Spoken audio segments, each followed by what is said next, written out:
جو دنیا کو تڑپا رہا ہے جب وہ خود مدینے گئے اور پھر مدینے میں ان کا انداز کیا ہوگا. اور سبحان اللہ آپ ایک ایسی تمنا لے کر گئے کہ میں نے جانا ہے. حالانکہ نبی پاک علیہ الصلوۃ والسلام کا جو ہمیں شواہد ملتے ہیں یا واقعات ملتے ہیں کہ اعلیٰ حضرت کو پہلے دیدار خواب میں تو ہو چکا تھا.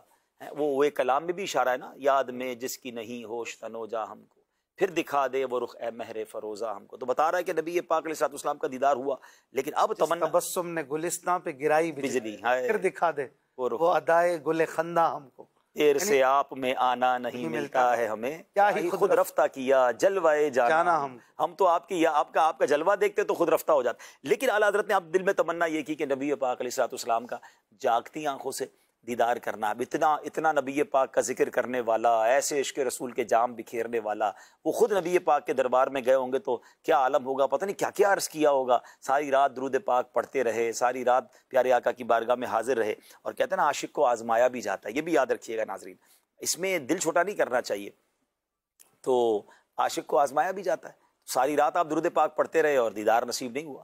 تو پھر اعلیٰ حضرت نے آپ نے قلم اٹھایا. سرکار دو عالم علیہ الصلوۃ والسلام کی بارگاہ میں جو عاجزی ہے نا، وہ مقام دلاتی ہے. اعلیٰ حضرت نے اس کلام میں جو عاجزی اختیار کی، پہلے تو کمال کا کلام لکھا کہ وہ سوئے لالہ زار پھرتے ہیں، تیرے دن اے بہار پھرتے ہیں، ہر چراغ مزار پر قدسی کیسے پروانہ وار پھرتے. اچھا اس نے زن یہ بھی ہے کہ یہ بھی اعلیٰ حضرت نے دیکھا ہوگا، دیکھ رہے ہو یہ کیسے پروانہ وار پھرتے، یعنی مزار پر جو 70,000 فرشتوں کا جمگٹا ہے، لگتا ہے اعلیٰ حضرت نے اپنی آنکھوں سے وہ دیکھا. اور لاکھوں قدسی ہیں کام خدمت پر، لاکھوں گردے مزار پھرتے ہیں، اس گلی کا گدا ہوں میں جس میں مانگتے تاجدار.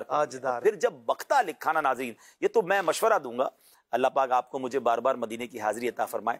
کچھ کلام ایسے ہیں، کچھ شاعروں نے کلام لکھے اور تمنا کی کہ بارگاہ رسالت میں مقبول ہو جائیں، مگر کچھ کلام ایسے جن کے بارے میں ہم تک یہ اطلاع پہنچ چکی کہ یہ کلام بارگاہ رسالت میں مقبول ہیں، جس پر لکھنے والے کو انعام ملے. ہاں تو اس میں امام بصیری کا قصیدہ بردہ شریف.